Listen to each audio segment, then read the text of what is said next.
All right, what up, guys? TheMADScientist7890 here with MVPScheer, and you're on the RSTS Express Wrestling channel, and we are going to do a Raw review here, getting back into the swing of things with the Raw reviews here, and leading into WrestleMania. Going to be some good ones here coming up, and this one was pretty eventful. A lot of good stuff going on here, and I think I really enjoyed like I said, the cold opening. We were talking about how they didn't do the setup of the song and all that shit. They just went right into the show, and I thought that was a really good move. And they did this whole thing with Eve, basically backstage with the Bellas talking, and had her, saying she used Zack Ryder and to get ahead and blah blah blah blah and all this, and and then Cena sees it, and basically, she feels bad or whatever, and Cena goes to the ring. It's probably gonna go talk about The Rock, I'm guessing, and Eve comes out there, pleads her case, and they just have this really just funny segment where Eve is just trying to grab all on Cena and kiss him and stuff and become this attention whore. I thought it was really well put together. I think it's a great move to turn Eve heel, and with all the sympathy that symphony. Sorry, sympathy for Zack Ryder. Sympathy for Zack Ryder. He's been getting since the Valentine's Day and stuff. I thought this was a really smart move. So, Mr. Scheer, what do you think about this? I mean, the whole Eve heel turn, for me at least, felt really rushed. I mean, there was no slow burn. It was just she went from her, making out with John Cena last episode to just bam, right now she's just full-blown heel turn, which would have made sense if she would have just kind of done it last week, I feel, because, she went on, WWE.com and, apologized and was like, I'm sorry to Zack, but I just don't want to lead him on, blah, blah, blah. She's still playing a face, and I really just think, the writers, creative, had no idea what they were going to do, and then they just decided, we're just going to turn Eve heel tonight. That's how it felt. I enjoyed Cena's witty banner. I enjoyed part of Eve's stuff. I enjoyed her first, manipulative, bitchy attitude, but then when she just started crying, I just lost it. I just started laughing and couldn't really take it seriously, honestly. Her crying and selling of it was just completely over the top. It was like HBK, Hulk Hogan. It was that bad. But I mean, it was, I don't know. It just, I've been saying this before. I think Eve and Kelly, one of them needed to turn heel to really give a spark to the Divas division, give an actual interest. And I think, like I said, the sympathy that Zack Ryder's getting, this is only going to make more sympathy. And I really think they just did it to get rid of Eve from the storyline with Cena, basically have just Eve and Zack Ryder in their own little storyline eventually here. And, I think it could probably work. And who knows? I enjoyed it. I thought it was pretty entertaining. Yeah. I mean, they obviously should push Eve away from Brock Cena. It shouldn't be any part of it, but, they had Deborah part of Rock Austin from WrestleMania 17. So, I mean, I wouldn't put it past them to include Eve in the storyline to mess it up somehow.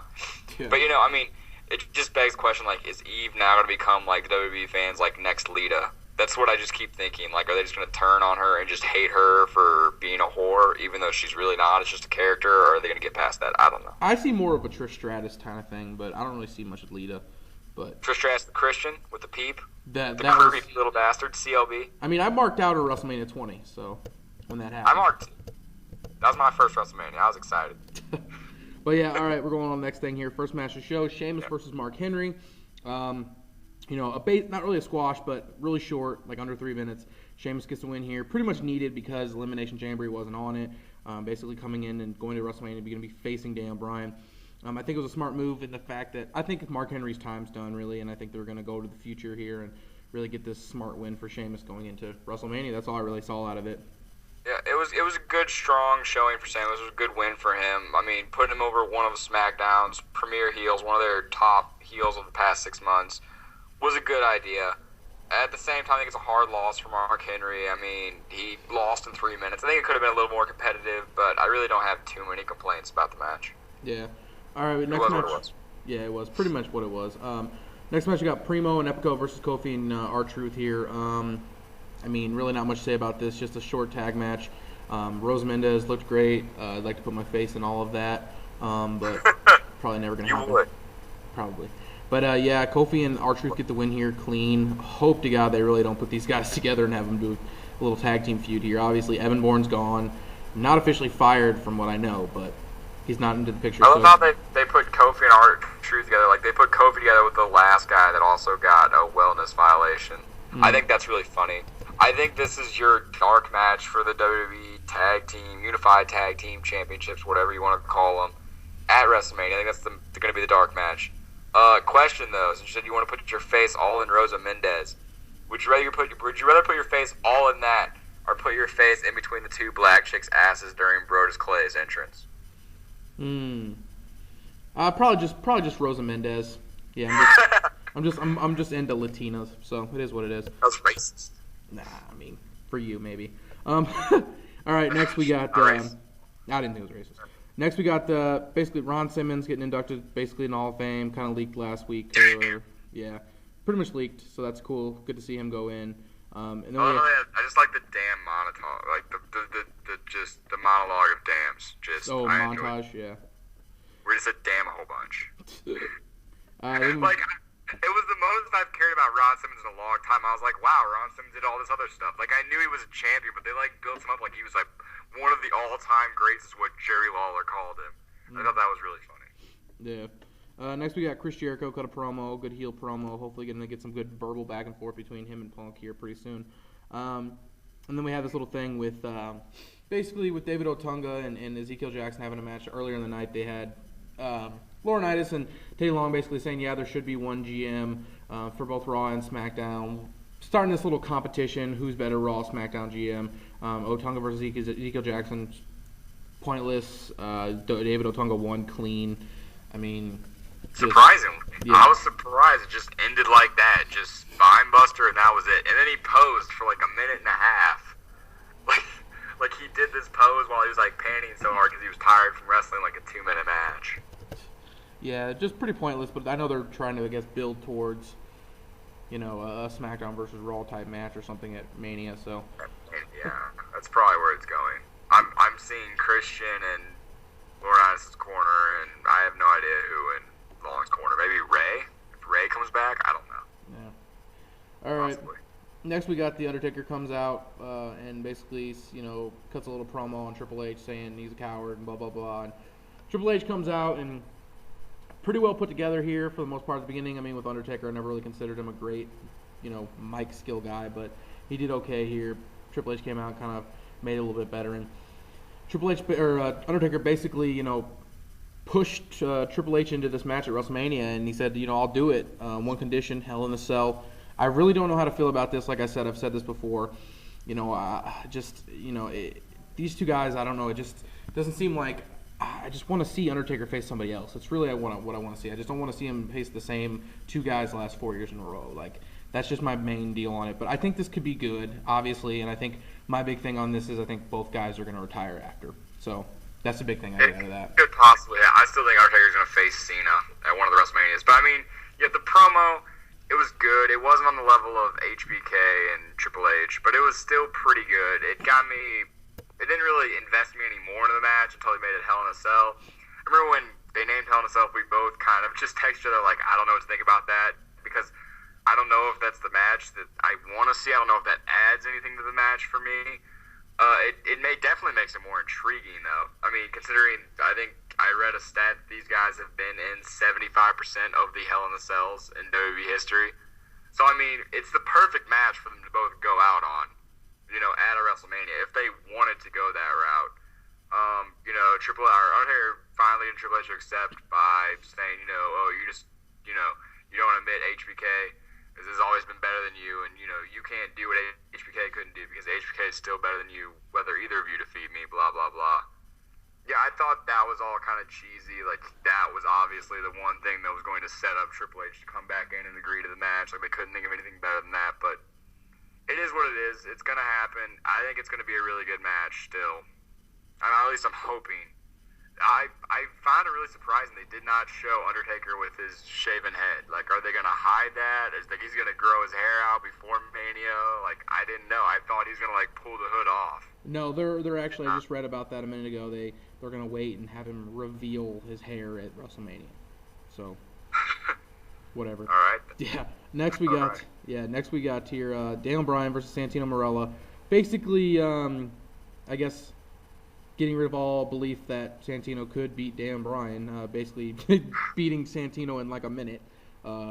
Legit, it really didn't make Dan Bryan look that great, but I mean, it pretty much made the fact that Santino Marella lasted so long at Elimination Chamber look stupid.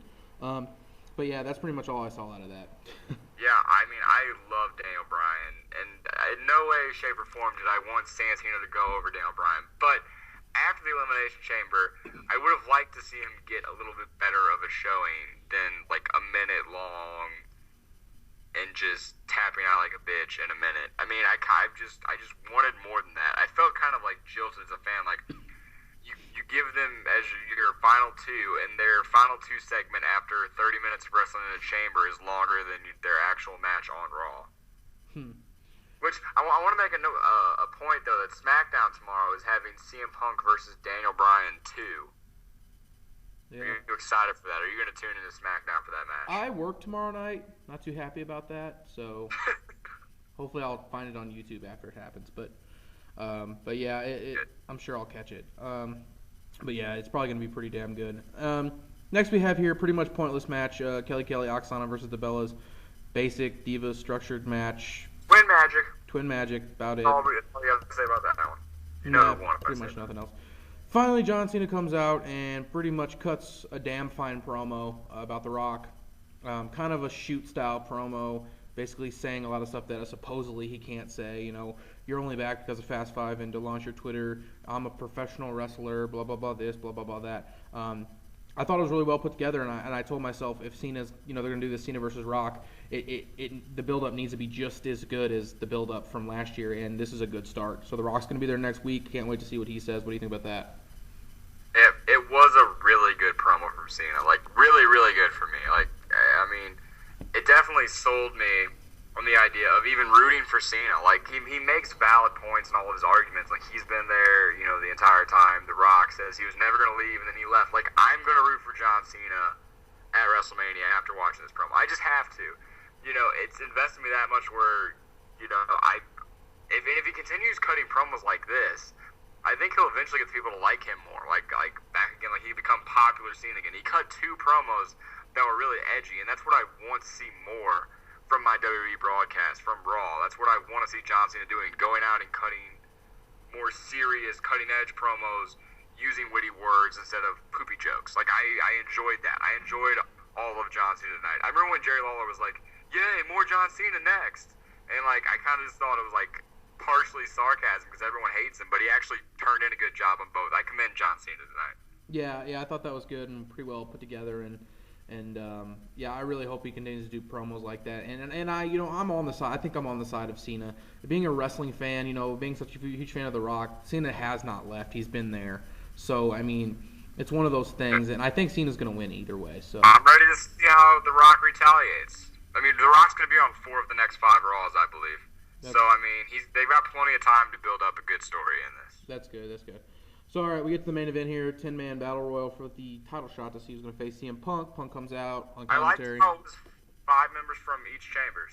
I enjoyed that concept. Yeah, I thought that worked well. Really, sense. To make it seem like a guy from SmackDown could face him. Obviously, we knew it was going to be Jericho. This match had a lot of just injury issue. Dolph Ziggler, from hearing what he's hurt. R-Truth had to be helped. Wade Barrett got taken out on a stretcher. Apparently, the word has come out he has broken his arm. It looked nasty. They kept talking about it. Even Punk made a joke about it, and I was like, are they really seriously joking about this? Like, I mean... Yeah. So, I mean, the Wade Barrett's probably gone from WrestleMania. I don't think he can get healed up by 6 weeks. I don't know if he can, but...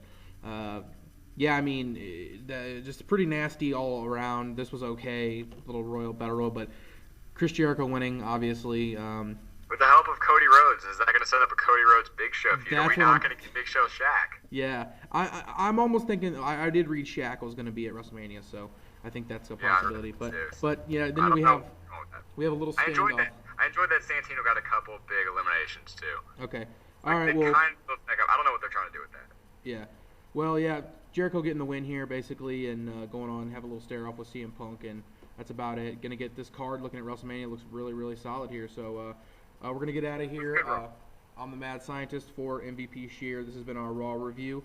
And, yeah, check us out. We're probably going to continue to do more of these as WrestleMania continues to get closer. So I'm out of here. And deuces.